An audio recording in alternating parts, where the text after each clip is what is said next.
Hello, I'm coming to you today to talk about resistance versus fear.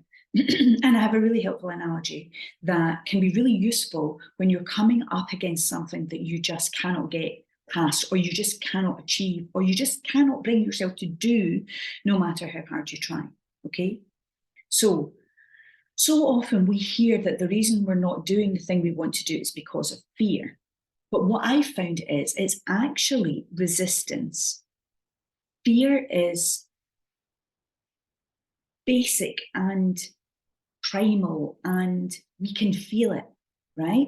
So often when we are sitting on our couch not doing the thing we need to do, we don't feel afraid, right? We don't feel like our hearts are pumping and we have loads of energy. What we feel is like not almost like a nothingness, this feeling of either you feel like you're pulling against something and you're just not getting there, or you feel like I just cannot motivate myself to do this thing, right? And that's where resistance comes in. And resistance is just this belief that I think we're probably better here, right? For whatever reason.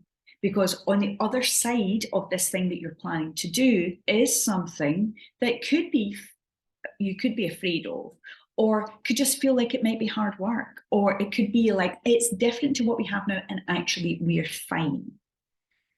The best analogy for this is the idea that you have a bungee cord attached to your back, right?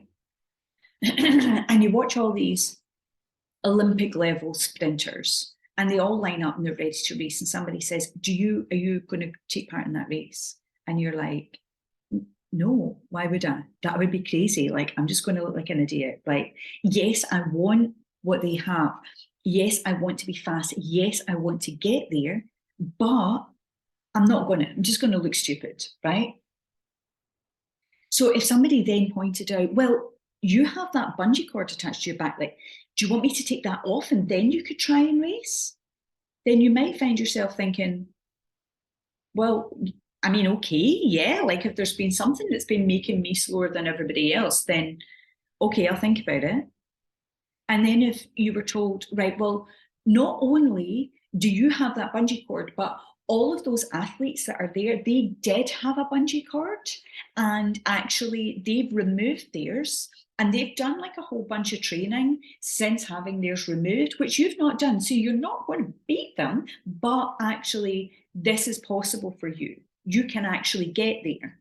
Then you would suddenly have the energy to at least put in the effort to try, to show up, to talk to those other people who have been through what you've been through. They have removed their bungee cords, they've gone through all the training, and they're now in the race, right?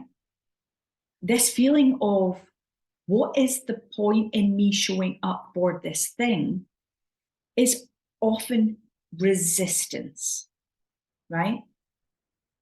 And the resistance is really powerful.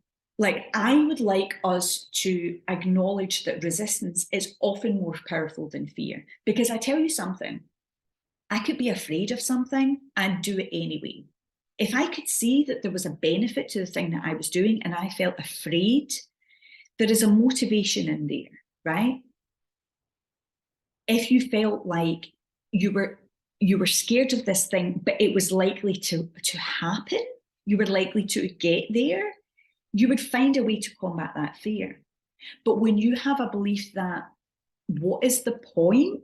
Like, I physically can't get there, no matter how much energy I expend, no matter how much effort I put in, I am not going to get there because this bungee cord, then how are you expected to get up off the couch? Right? How are you expected to motivate yourself enough to train? Actually, your brain is protecting you in this, because that would be a really stupid thing to do. Your brain uses up a lot of calories and it has to protect you as a human. And that part of that is saying, I am not going to allow you to expend all this energy on something that cannot work. Right? And so when you do this work, what you're asking yourself is, why can this not happen for me? Why can this not happen for me? What is my particular resistance to this? Oh, it can't happen because of this. It can't happen because of this. It can't happen because of this. When you start to see all those bungee cords, you can remove them. The truth is, in seeing them, in working in the way to release them, they go on their own.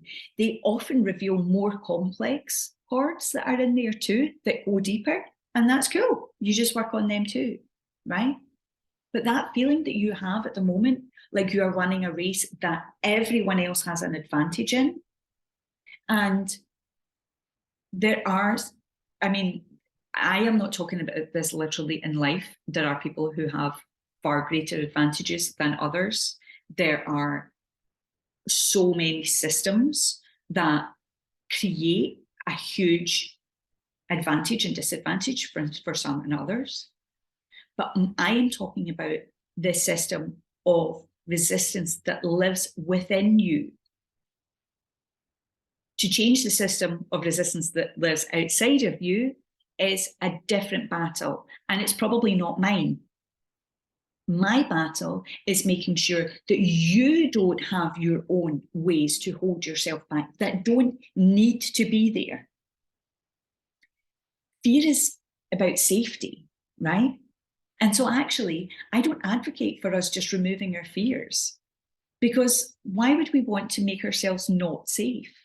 That's not what this is about. And for the longest time, when everybody talked about, oh, you've got to get rid of your fears, you've got to combat your fears, there was a big part of me that was like, nah, I think I'll just leave them. I don't want to die. I don't want to be rejected. I don't want to have all these bad things happen, right? But when I started to understand, it wasn't about combating fear. Sometimes fear should be there, and sometimes fear is keeping you safe. But what you do not need is the resistance, right? Choose to remove the bungee cords and then decide whether or not you want to run the race. You might decide, actually, now that the bungee cords are gone, I don't want to do that. I want to do this. And that's fine, okay? But when you see the difference between fear and resistance, when you see that it is possible to remove these things and that you should do, and that those people, by the way, who are preferred by the system for all the reasons that people might be, they tend to have fewer bungee cords. They tend to have fewer mental resistance and bodily resistance. That's part of it. So let's level the playing field and have you release all of that too, so that you can do the things that you want to do and get there easier and faster. Because the race at the moment is too hard, and it shouldn't be, and it's not fair, and I want it to change. And this is how it can change. This is how it can change right now. So I challenge you to release some of your bungee cords that you really don't need. Okay?